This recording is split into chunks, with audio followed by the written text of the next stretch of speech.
The Golden Gate Highlands National Park is very unusual in that it has a public road, the R712, which runs right through the middle of it.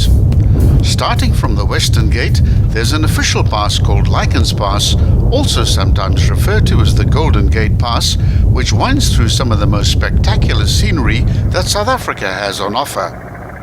Located just 3.5 hours from Johannesburg and Pretoria, it's within reach even as a day trip destination, but most people prefer to spend more time taking in the many additional attractions whilst they're in the area. There are a host of excellent and varied accommodation options, ranging from hotels and chalets to guest farms and mountain retreats, as well as activities such as golf, horse riding, hiking, 4x4 trails, as well as white river rafting. Some very rare lichens occur in the Clarens area, particularly in the Golden Gate National Park, where it's been established that they flourish because this is one of the most pollution-free environments anywhere. Lichens are prominent pioneers of rocks and often initiate the process of biological succession. It's also been discovered that an endolithic lichen has been actively eroding Clarens sandstone on datable surfaces. It was found that the rate of weathering attributable to the lichen exceeded the hitherto fastest weathering rate by lichens by a factor of more than 3. Endolithic lichens weather Clarens sandstone by dissolving the cementing material of the sandstone. Bagworm larvae use such loosened quartz crystals to construct the bags in which they live. By erosion of the weathered sandstone, the bagworm contributes to pedogenesis in the Golden Gate Park at a rate of 4.4 kilograms per hectare each year. The bagworm uses lichens as a source of food and contributes to the dispersal of the lichens. The Clarens area is essentially a high-veld grassland biome. It's relatively treeless, varying greatly in topography from flat plains to rugged mountain areas. Some of the highest altitudes in South Africa are found in this biome, where an alpine grassland community is present. Clarens is surrounded by the Maluti Mountains and the Rooiberge, which are an offshoot of the Drakensberg. Overlooking the village are Mount Horeb and the Titanic, and the Ribbokop can be seen in the far distance. According to Basotho legend, Mount Horeb, which they call Setlofi, is a shy maiden.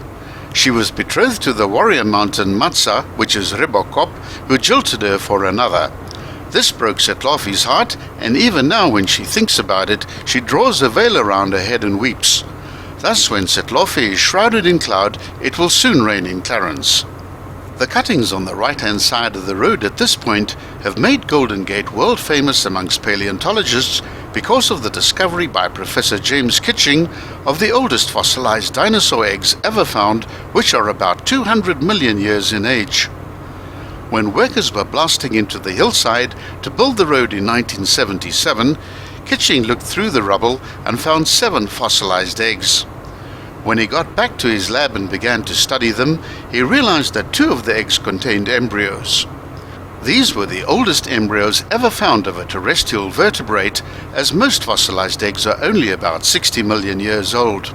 The eggs were from the herbivorous Massospondylus dinosaur, which was about 5 meters long when fully grown. These were some of the earliest dinosaurs on Earth. Importantly, the embryos indicated that the parents cared for their young in the first few months and years because the embryos had no teeth, and also because fossilized footprints nearby indicated that the hatchling stayed in the nest long enough to double in size. Since that discovery, many other dinosaur fossil sites have been unearthed in Golden Gate and in the immediate surrounding vicinity. A new dinosaur center is under construction in the park to highlight and display these finds. The summit point of the Lichens Pass is reached at the 7.9 kilometer point. At 2,049 meters above sea level, this is the highest point all along the R712. The mountain has 3 distinctive peaks on the right-hand side of the summit, which is Generaalskop. Located slightly more to the west is Ribbokop, which is the highest peak in the park at 2,829 meters. Unlike all national parks in South Africa, there are no gates or time restrictions, and visitors are allowed to move around freely at any time of the day or night. Be sure to watch part 2 of the series on Lichens Pass, which covers the steepest and more dangerous part of the pass.